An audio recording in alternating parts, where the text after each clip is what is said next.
የአራቱም የፋኖ ኃይሎች አደረጃጀት በጋራ የጀመሩት 22ኛ ቀኑን ያስቆጠረው ዘመቻ አንድነት በተለያዩ ቦታዎች በመንግስት ኃይሎች ላይ የጀመሩትን ጥቃት አጠናክረው መቀጠላቸውን እየገለጹ ነው። በባህር ዳር ከተማ ትላንት መጋቢት 30 ቀን 2017 ዓ.ም በተመረጡ ቦታዎች ላይ የቦምብ ጥቃት መፈጸሙን ታውቋል። ይህንን በተመለከተ የአማራ ፋኖ በጎጃም ምክትል ህዝብነት ኃላፊ የሆነውን ፋኖ ስቲበል አለሙን አግኝቼዋለሁ። ፋኖ ስቲበል ስለ ጊዜ አመሰግናለሁ። ትላንትና በባህር ዳር በተመረጡ ቦታዎች የቦምብ ጥቃት ተፈጽሟል የሚል ሰምተን ነበር። ይሄን ታረጋግጥልኛለህ? አመሰግናለሁ። በትክክል ነው ማረጋግጥልህ። እንግዲህ ዘመቻ አንድነት ከተጀመረ በአራቱም ግዛቶች ጊዜያቶችን አሳልፈናል። በተለይ 22ኛ ቀናችን ነው ዛሬ። በ21ኛ ቀኑ ትላንትና በተጠኑ ከተማዎች ላይ ከፍተኛ የሆነ ኦፕሬሽኖችን አቅደን እየተገበርን ነው የሚገኘው። ይሄም ባህር ዳር ላይ ነው በተለይ ትልቅ የሆነ ጥቃት እየፈጸምን ያለ ነው። ጥቃታችንን ታርጌት ያደረግናቸው ቦታዎች የመጀመሪያው የጸጥታ ተቋማት ላይ ነው። ሁለተኛው ደግሞ እንግዲህ የጉምሩክ ተቋማት በሚመስሉ ግብር የሚሰበሰብባቸው ተቋማት ላይ ነው። ይሄ ግብር እየተሰበሰበ ለእናቶቻችን ጥይት መግዣ፣ ለንጹሃን መግደያ፣ የድሮን ቦምብ መግዣ እየዋለ ስለሆነ እነዚህን አካባቢዎች ታርጌት አድርገን ጥቃት ፈጽመናል። በተለይ ባህር ዳር ላይ 3 ቦታዎች ላይ ነው ጥቃት የፈጸምነው። አንደኛው ወደ ገጠር መንገድ መሄጃ አልካን አካባቢ የአገዛዙ ሰራዊት ማመላለሻ ሰርቪስ ላይ ነው እንግዲህ ፈንጅ በማጥመድ ሙሉ በሙሉ ሰርቪሱን ከነ ሰራዊቱ ማውደም የተቻለው ማለት ነው። ሁለተኛው እንግዲህ ቀበሌ 16 ገበያው አካባቢ ያለ የፌደራል ፖሊስ ቢሮ አለ። እዚያ ውስጥ ፍንዳታ በመፈጸም የአገዛዙ ሰራዊትና እስረኞች ማመላለሻ መኪና ላይ ቦምብ አጥምደን እንዲሁ በተመሳሳይ ማፈንዳት ተችሏል ማለት ነው። ሶስተኛው ባለስልጣን የያዘ ቪኤት መኪና ላይ ነው ጥቃታችንን የፈጸምነው። የአማራ ጠቅላይ ፍርድ ቤት ላይ ነው እንግዲህ ጥቃቱን የፈጸምነው ማለት ነው። እዚህም ከጠቅላይ ፍርድ ቤቱ ሲወጣ የነበረ አንድ በቪኤት ሲንቀሳቀስ የነበረ ባለስልጣን ላይ በቦምብ በማጋየት ኃላፊዎችንን መጉዳት ተችሏል ማለት ነው። ጥቃቱ ቀጥሏል። ነገር ግን እዚህ ላይ አንድ እንድትይዝልኝ የምፈልገው ይሄንን ጥቃቶች በተደጋጋሚ እየፈጸምን ባለበት ወቅት ላይ የአገዛዙ ሰራዊት ሆን ብሎ ፋኖ ያደረገው ለማለት የዩኤን መኪና ላይ ጥቃት ፈጽሟል እና ጎማውን አፈንድቶ ፋኖች የዓለም አቀፍ ተቋማት ላይ ታርጌት አድርገው እየሰሩ ነው፣ አሸባሪዎች ናቸው ለማለት እኛን ወደዛ ለመግፋት የዩኤን መኪና ላይ ጥቃት አድርሷል። ይሄንንም ትላንት እኛ መግለጫ የሰጠንበት ይሆናል ማለት ነው። ምናልባት ስቲበል ይሄንን ለማጥራት የተባበሩት መንግስታት የእርዳታ ድርጅት መኪና ነው ወይስ በቦምብ ነው? ጎማውን ምናልባት ከትላንቱ ጥቃት ጋር ተያይዞ ተፈጸመ የተባለበት ቦታ የት አካባቢ ነው? እናንተ ጥቃቱን የፈጸማችሁበት ትላንትና ነው። ቀኑ ስንት ሰዓት ላይ ነው? እንግዲህ እኛ የፈጸምነው እስከ 8 ሰዓት ድረስ ባለው አካባቢ ነው ጥቃቶችን የፈጸምነው። በተመሳሳይ ግን ጠላት ይችን ነገር ወደዚህ ለመውሰድ በተለይ ምንድነው ይሄ ዩኤን የተከራያቸው የእርዳታ ምግብ ሰጪ ድርጅቶች ላይ ነው ይሄንን ጥቃት የፈጸመው። በተለይ ይሄ ምንድነው ባህር ዳር ከተማው መሀል ከተማ ላይ የተከራየው ህንጻ ፊት ለፊት በተቀመጠ መኪና ላይ ቦምብ በመጣል የአካባቢውን ሰው በመረበሽ ነው እንግዲህ የዩኤን መኪና ሊያጠቃ የቻለው። በእርግጥ ይሄንን ሲያደርግኛም መረጃውን እዛው ካሉ አካባቢዎች ላይ ካሉ መረጃውን አግኝተን ነበረ። መረጃውን እንዳገኘን ኦልሬዲ እኛም መግለጫ አውጥተን ነበረ። ያንን መግለጫ ምናልባት አይተው ሊሆን ይችላል ብዬ አስባለሁ። ይሄ የተፈጸመው እንግዲህ የቦምብ ጥቃቱ የተፈጸመው ዳጋ እስጢፋኖስ ህንጻ ዩኒሴፍ የተከራየው ህንጻ ላይ ነው የተፈጸመው። እዚህ ቦታ ላይ ነው አመል ጀርባ ዳጋ እስጢፋኖስ ህንጻ ዩኒሴፍ ተከራይቶ ይገኛል። እዛ ህንጻ ፊት ለፊት ላይ በቆመ መኪና ላይ ነው ጥቃቱን የፈጸሙት ማለት ነው።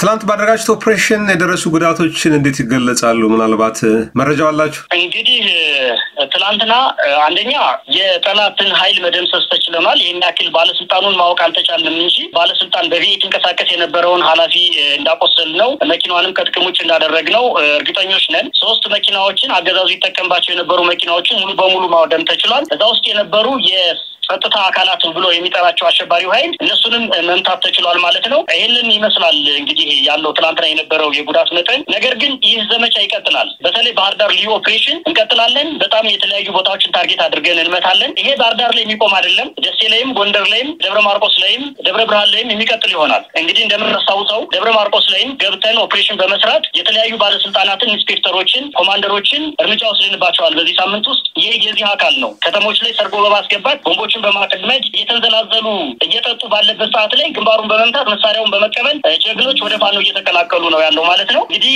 የከተማ ኦፕሬሽኖች ተጠናክረው ይቀጥላሉ። ቀሪውን እንግዲህ በሌላ ጊዜ የምንገልጽልህ ይሆናል ወንድም ማለት ምናልባት አንድ ጥያቄ ላክል። በባህር ዳር ከተማ የምክክር ኮሚሽኑ የአጀንዳ መረጣ ጀምሯል። ከየዞኑ ወይም ከየወረዳው የተጠሩ አካላት ባህር ዳር እንደገቡ ታውቋል። መንግስት መገናኛ ብዙሃን አሚኮን ጨምሮ ይህም በስፋት እያስተጋቡ ነው። የአማራ ክልል መቀመጫ በሆነችው ባህር ዳር ላይ በተረጋጋ ሁኔታ አጀንዳ ማሰባሰብ እያደረግን ነው።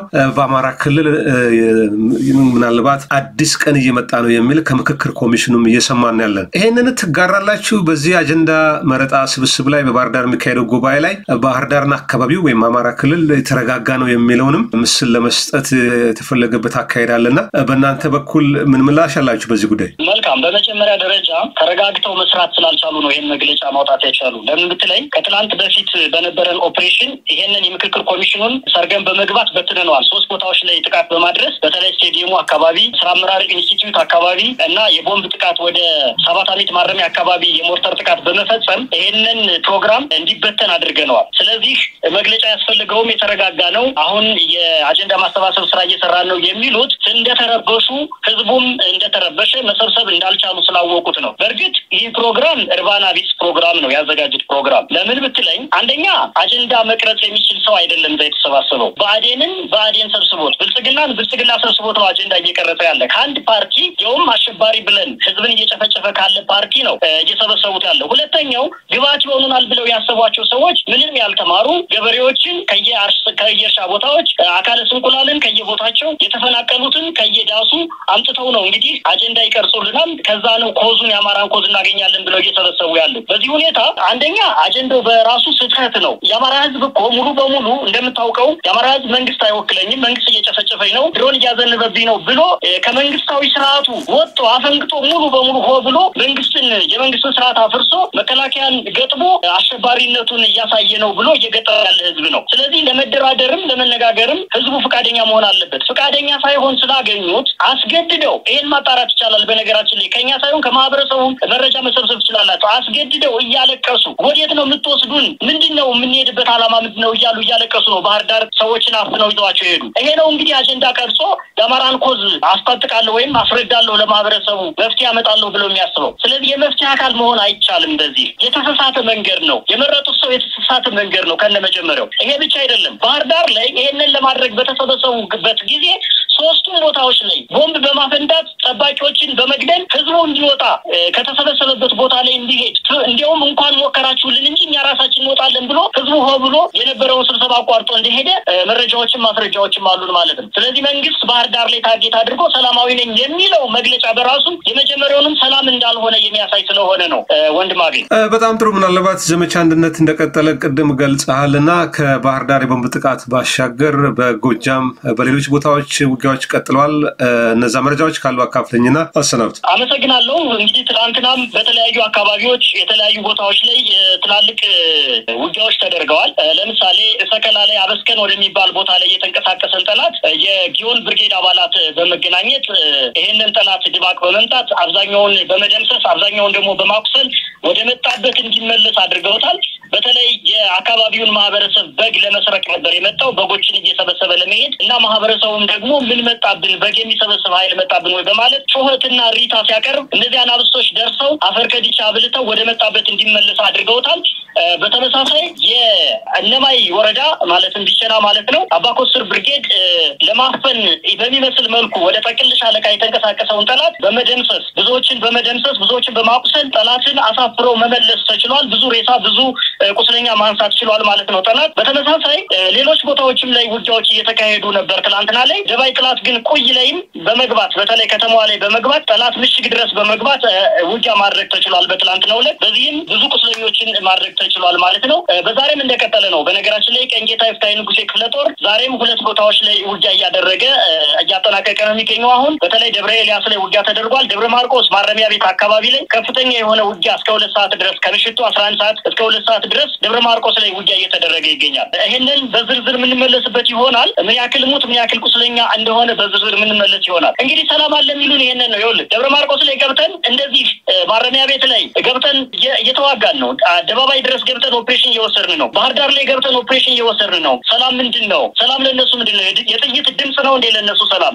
የሞርተር ድምጽ ነው እንደ ለነሱ ሰላም? የዲሽካ ድምጽ ነው እንደ ለነሱ ሰላም? ባህር ዳር ጠይቅ እስኪ። ባህር ዳር ላይ እኮ ሞርተር ነው ሲዘንብ የሚውለው። ባህር ዳር ላይ እኮ የዲሽካ ድምጽ ነው ቦምብ ነው ሲፈነዳ የሚውለው። ሰላም ለነሱ ምን እንደሆነ ስላልገባኝ ነው ቅድም ከጠየቀኝ ጥያቄ። ውጊያዎች ተጠናክረው ይቀጥላሉ።